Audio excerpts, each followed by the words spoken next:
Hey everybody, it's Mary Louise here from East Coast Stamping with Mary Louise, your independent Stampin' Up! Demonstrator from Aylesford, Nova Scotia, Canada. Welcome to my YouTube channel. If this is your first time visiting, thank you. Be sure to hit the subscribe button so that when I upload another video, then you'll be sure to be notified. If you're a returning customer, thank you so much. I appreciate it. So today I am making a treat box, I guess, for lack of a better word. I did not design it. Somebody else did. Stamping with Nellie. Stamp with Nellie.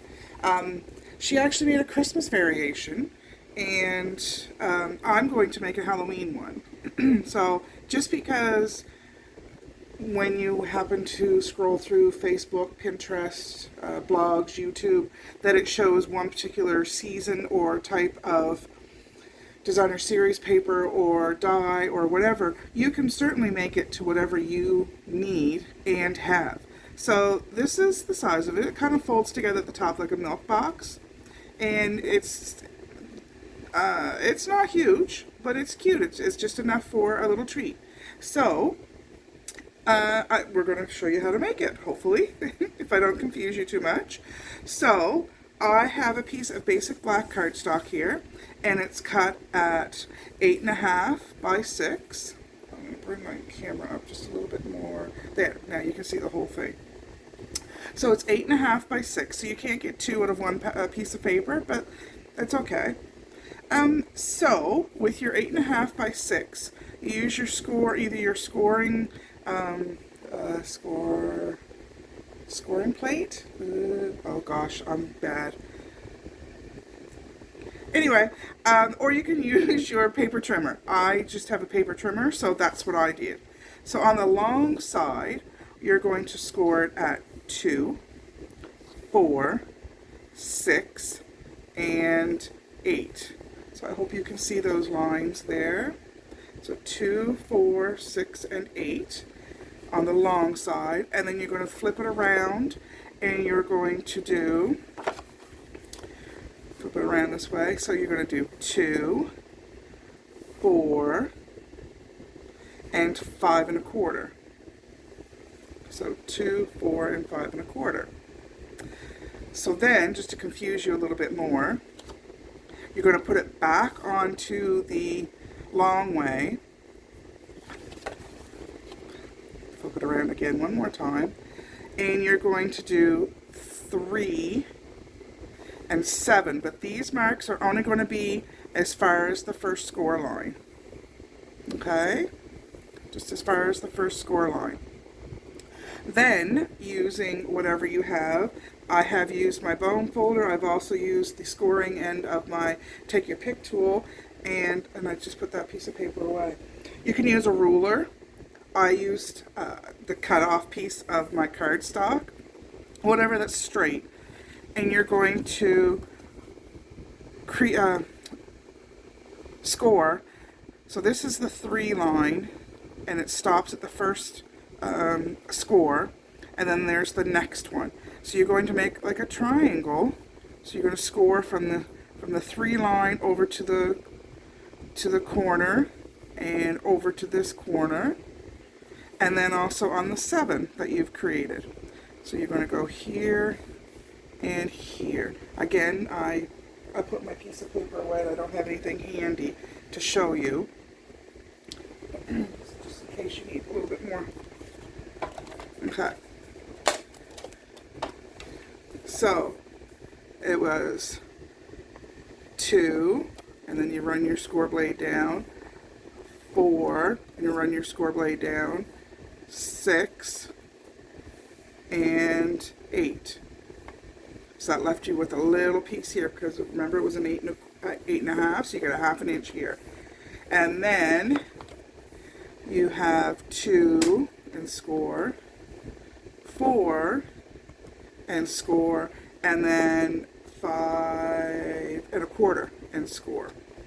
So then you're going to come back and do the 3. I always do it on the wrong side. So the 3, and the way that you can tell is because the 3 and the 7 is along the top, and you want the little 1/2 inch piece on the side. If you can see that. I can't see in my phone, so I apologize. So when you come to the 3 mark and you bring your scoring blade down, just come to that first score line, and then again at the 7. See, I'm at the 7 mark now. And then come down to the first score line. Okay? And then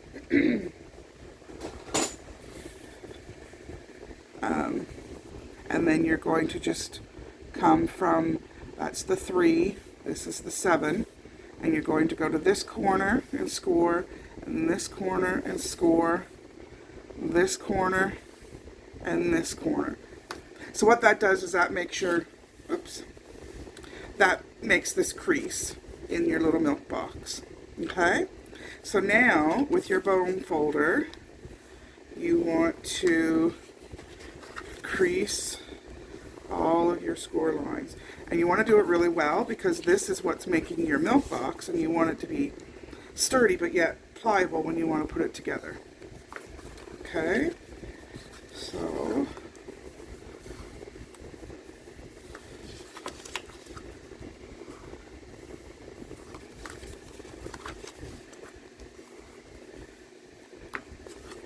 and then the last one. I just hope that fan's not too loud. Okay, so now you want this to end up so it's sitting up like this. So hopefully now you can see all the score lines. Okay, I can see some. So there's your 1/2 inch one over here. So now you're going to take your scissors and you are going, so this is your top. And that would be the,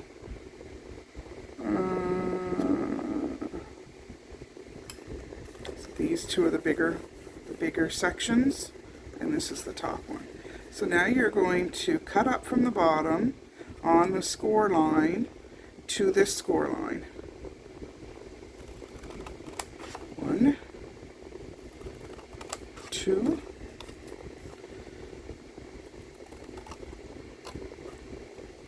3, and then the little tab you're going to cut up, and then you're going to cut that right off. So you're going to take that little piece right out, and then way up here at the corner you're going to do a little diagonal.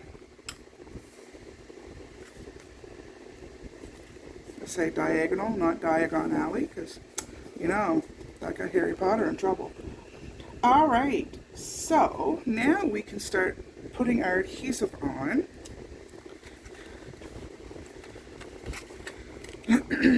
So as you can see, this is how our box is going to work. So we're going to put adhesive on this strip right here.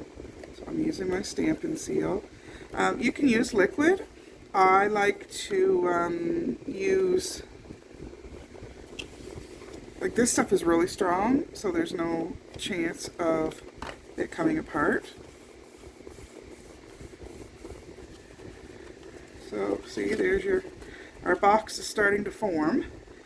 So just trying to see where the back is. So there's the back. So we're going to start adhering our bottom flaps. So I just tucked one in, and then I'm going to make that one.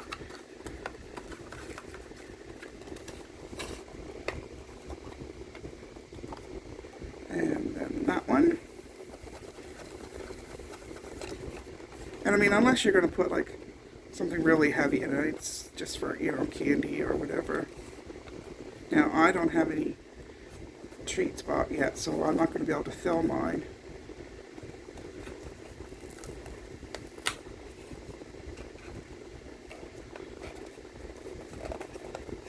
All right, so there's our square box.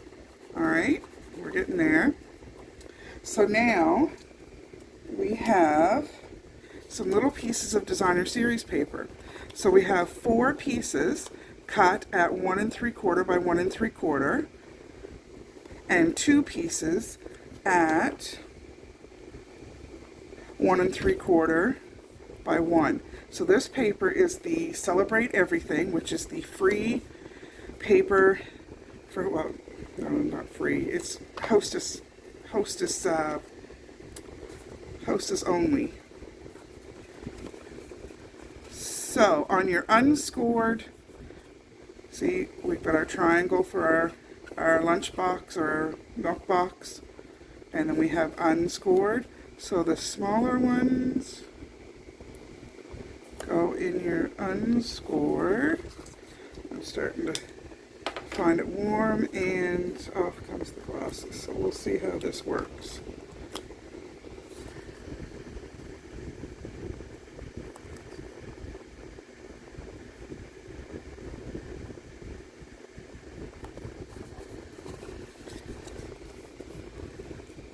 I love Halloween.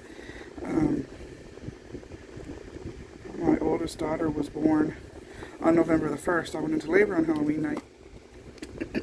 So we always had a Halloween party for her birthday. She still loves Halloween. She's 30, and she decorates her house for Halloween like crazy and loves Halloween. So I enjoy doing these little treat boxes up and taking them to work. It's kind of cool where I cut the paper and it's kind of spaced out there. So I like to give little treat boxes and stuff to work, or I've done them up for my grandson's daycare before. Paper Pumpkin is a great opportunity there for making treat boxes and stuff. Actually, this month's, the one that you can order now, the Paper Pumpkin, is Halloween. It's treat boxes. So now we're almost done. As you can see, you just gotta pop that.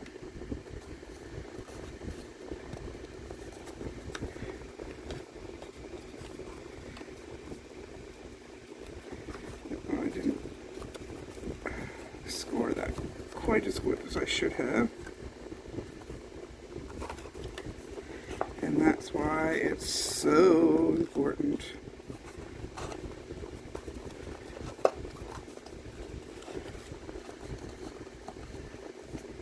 There we go. All right, so we're almost there. So now you can just take a hole punch, and so what I do is I just do that first piece, the front, and then the back, and then I put them together because my hole punch won't go through all 4 pieces. So I just eyeball it. Okay, it'll hardly go through 2.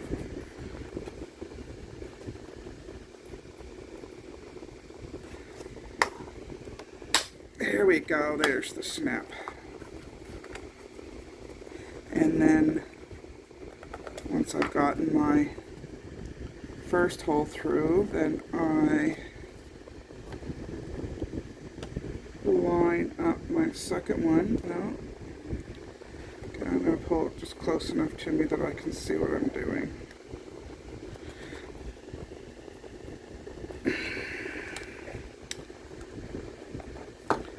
Now it's going to be a pain.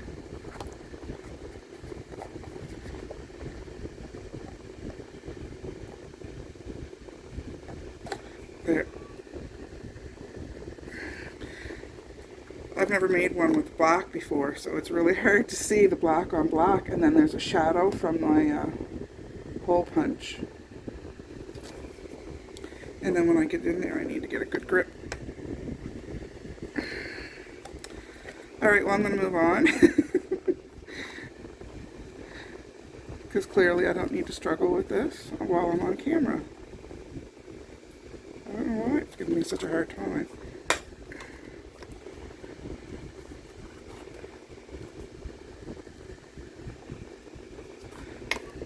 I think my issue was I just wasn't lining it up because it's so shadowed.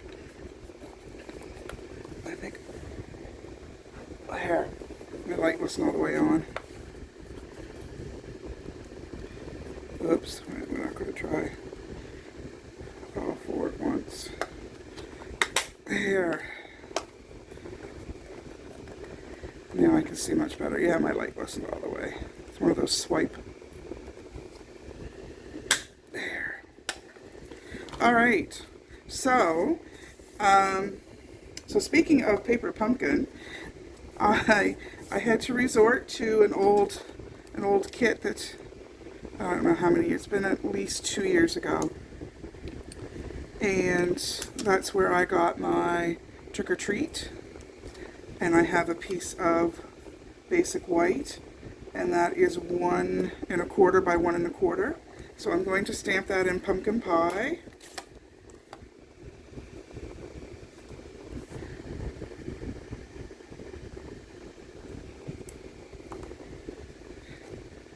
Nice crisp image.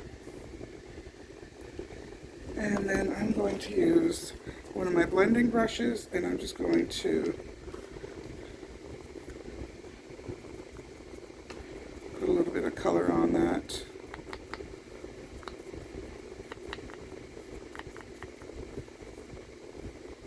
Ooh, it looks fiery red.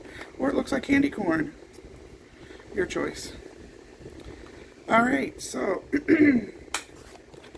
that aside and put a little bit of adhesive on that. I put it on a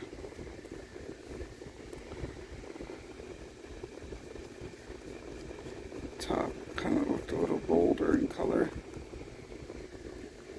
Alright, so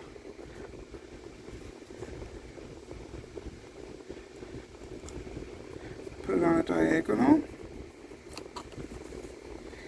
Now I'm going to use the Pale Papaya open weave ribbon. It's the closest thing I have to a Halloween color. Now I'm not going to actually put this through, I'm going to show you, but you're going to want to do this after you fill it. So you just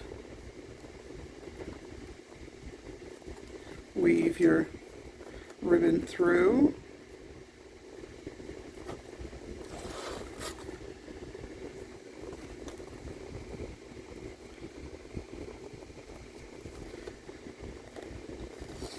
And then you could just trim it and make your bow, or just tie it in a knot, whatever you want to do.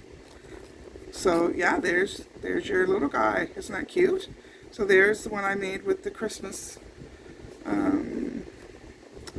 DSP. That's the DSP that goes with the Boughs of Holly bundle. So there's your Halloween version. So you could put some kisses in there, or a little mini chocolate bar, some candies, all kinds of cute things. So I hope you enjoyed my little tutorial, I guess. Like I say, I did not create it, or I just recreated it using my own spin. So a thumbs up, would really appreciate it, and hope to see you soon. Bye for now.